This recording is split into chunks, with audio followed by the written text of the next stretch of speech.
Bonjour, bonjour à toutes et à tous, bienvenue sur KTV, Quizy FM, le 106.9 pour un temps de parole toujours en direct à la radio et la télévision. Voilà, ça c'est fait. Il est avec nous, Didier Bourgoin, le secrétaire national de la FSU territoriale. Et vous n'êtes pas venu seul, Didier, bonjour. Oui, bonjour. Merci d'être avec nous. Alors, on le disait tout à l'heure, vous êtes secrétaire national de la FSU territoriale. Alors, officiellement, et c'est le cas, vous allez me dire, vous êtes ici pour la formation.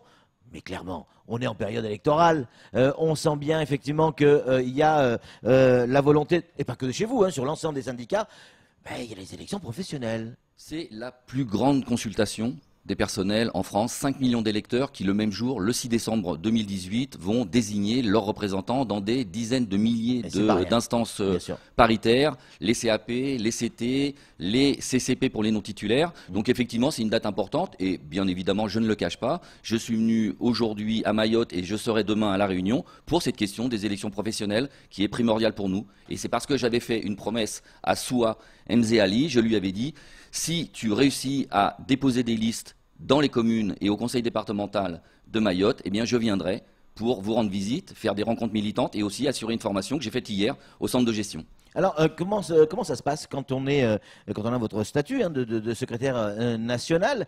Comment on arrive à convaincre des adhérents de venir chez vous plutôt qu'ailleurs?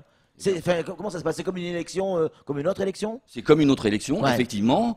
Nous avons l'habitude d'avoir des pratiques plutôt unitaires. On essaye avec nos collègues d'avoir des revendications communes, mais parfois, quelque temps, par exemple pour les élections professionnelles, eh bien, nous essayons de dire quel est notre bilan, pourquoi est-ce qu'il faut voter pour nous. C'est ce que je suis venu dire aujourd'hui, défendre le bilan de la FSU, et en particulier celui de la signature du protocole PPCR, parcours professionnel, carrière et rémunération, un protocole qui va prendre une application sur plusieurs années et qui permet aux agents, en particulier aussi territoriaux, de bénéficier d'un certain nombre d'éléments que je suis venu décliner, des augmentations de salaire, 2 fois 0,6%, mais aussi des progressions salariales, la possibilité par exemple pour les agents de maîtrise d'avoir des meilleures carrières, mais aussi pour tout un tas d'autres collègues, je pourrais le dire, en particulier les agents de catégorie C, on a obtenu de passer de 4 grades à 3 grades, les barrières sur les avancements ont été complètement retiré puisque maintenant les avancements sont quasiment directs et il n'y a aucune difficulté maintenant pour que les agents puissent progresser. Donc c'est ce que je suis venu dire parce que nous nous sommes engagés auprès du précédent gouvernement et qu'aujourd'hui on en tire quelques bénéfices, ce qui n'est pas le cas de toutes les organisations syndicales.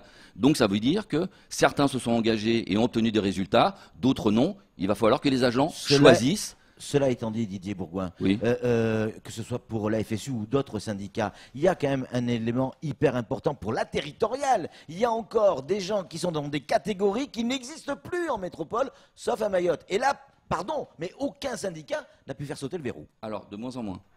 Oui, mais il y en a encore. Moi, de moins en moins. Ceux qui le sont encore. Et on va parler de deux choses. Oui. La première, c'est ce qu'on a pu obtenir, et c'est Rivaux qui l'a obtenu, le représentant de la FSU sur le département, qui est ce que j'appelle la prime de vie chère, c'est-à-dire les 40% de compensation que l'ensemble des agents ont pu obtenir, y compris les territoriaux, les contractuels aujourd'hui à l'État, et c'est ce qu'on va demander dans la territoriale, c'est-à-dire que tout le monde puisse bénéficier de cette manne, comme ça se fait d'ailleurs dans d'autres départements. Aujourd'hui, c'est 52% à La Réunion, je vois pas pourquoi ça ne serait que 40% ici. Et puis, la question quand même qui est très prégnante du statut particulier des retraites, on en a parlé hier avec le directeur général des services du département, on a rencontré un collègue qui est victime de cette situation-là. Nous, on souhaite que ça soit le droit commun qui s'applique à tous, et que les retraites, en particulier pour les fonctionnaires territoriaux, qui est géré par la Caisse des dépôts et consignations à Bordeaux, la CNRACL, puisse effectivement s'appliquer à tous sur l'ensemble du territoire et pour nos collègues effectivement de Mayotte. Didier Bourgoin, Samuel Bocher, le rédacteur en chef de France Mayotte Matin,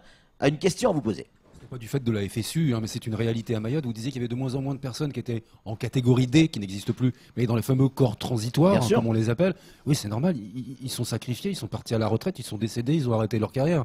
Mais la situation, elle existe toujours pour nombre d'entre eux. Il y a aussi, je pense aux enseignants, la reprise générale de l'ancienneté de service, c'est toujours non. Il y a encore beaucoup de chemin social à parcourir pour Mayotte et pour les agents territoriaux. Vous avez tout à fait raison.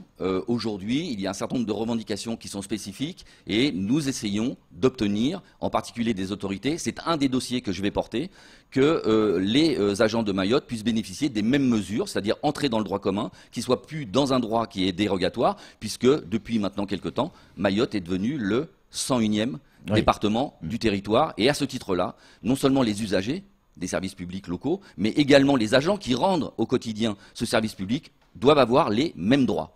C'est ce que nous sommes venus dire, et c'est ce que nous dirons demain lorsque nous rencontrerons, et j'en ferai partie, la délégation de la FSU lors du Conseil commun de la fonction publique de lundi avec M. Dussopt. Je ferai un état rapide, mais de cette visite, et non pas des engagements que j'ai pris, parce que je ne peux pas en prendre, c'est pas moi qui décide, mais de la parole que je porterai. Justement, Didier Bourgoin, on dit FSU territorial, ça veut dire ce que ça veut dire, conseil départemental, mais aussi les communes. Alors, les communes, les syndicats, certains syndicats, etc., etc. Est-ce que, qu'est-ce que vous allez retenir de cette visite? Vous avez dit à l'instant, on va faire un rapport de cette visite, etc., pour prendre un certain nombre de décisions, en tout cas consulter. Qu'est-ce que vous allez retenir de ce que vous avez vu? Alors, qu'il y a la nécessité de développer, à contrario de ce qui nous est proposé aujourd'hui, les services publics locaux. Il y a une énorme demande en termes sociaux. Plus de services publics? Bien sûr, oui. Le développement, il y a des droits nouveaux à acquérir, en particulier pour, par exemple, les personnes du 4e âge. Aujourd'hui, c'est un pan entier qui est livré au privé. Ça, c'est sûr. Nous, ce qu'on demande, c'est qu'effectivement, ça soit géré en particulier par le public, parce qu'on sait gérer dans le public. On a vu nombre de privatisations qui ont mal tourné. La gestion de l'eau, par exemple. Aujourd'hui, des municipalités remunicipalisent la gestion de l'eau parce que ça a été mal fait. La gestion du logement social, etc., etc. Donc on pense qu'il faut développer les services publics locaux en particulier, et qu'il faut leur en donner les moyens, ce que ne fait pas le gouvernement aujourd'hui, avec le chantage qui est fait au niveau des dotations globales et les contrats qui sont signés avec les collectivités de réduction des budgets limités à 1,2%, et on sait que ça ne sera pas tenable. Et le risque, ce sont que les agents servent de variable d'ajustement, et nous ne le souhaitons pas. Les salariés du service public ne peuvent pas être virés. Donc, c'est peu probable. Alors, aujourd'hui, le gouvernement... non-renouvellement des retraites. Pas simplement. Olivier Dussopt a annoncé que la, entre guillemets, promesse du candidat Macron serait mise en œuvre, à savoir 120 000 suppressions de postes, dont 70 000 dans la territoriale. Dites-moi où est-ce qu'il faut supprimer des postes. Nous avons besoin des agents territoriaux au quotidien. Nous nous occupons de la population et des usagers. Avant leur naissance, les sages-femmes... Plus de 3 000 salariés au conseil départemental. En métropole, la même chose, c'est entre 600 et 1000 salariés. Mais avec l'accord du préfet. Les collectivités territoriales, dans le cadre de l'article 72 de la Constitution... s'administre librement, mais sous le contrôle de la DRCL, de la direction des relations avec les collectivités locales. Lorsqu'il crée des emplois, le préfet a dit oui et a permis qu'il y ait les engagements financiers. Il devait y avoir des raisons à cela. Et en particulier dans des régions où il y a la nécessité au niveau d'éducation. Mais vous, ça vous choque pas qu'il y ait 3000 salariés au conseil départemental? Mais absolument pas, c'est qu'il doit y avoir... Moi j'en ai rencontré et je peux vous dire qu'il faut un vrai travail. Ah oui. J'étais dans une PMI, j'étais dans un service social lundi après-midi quand je suis arrivé. J'ai rencontré des collègues qui travaillent tous les jours et plus que parfois même ce qui serait nécessaire dans des conditions qui sont excessivement difficiles. La Cour des comptes elle-même, elle dit qu'il y a trop de salariés. La Cour des comptes, le rapport de la Cour des comptes. Mais la Cour des comptes dit ce qu'elle veut, c'est pas elle qui mène les politiques publiques. Et si aujourd'hui...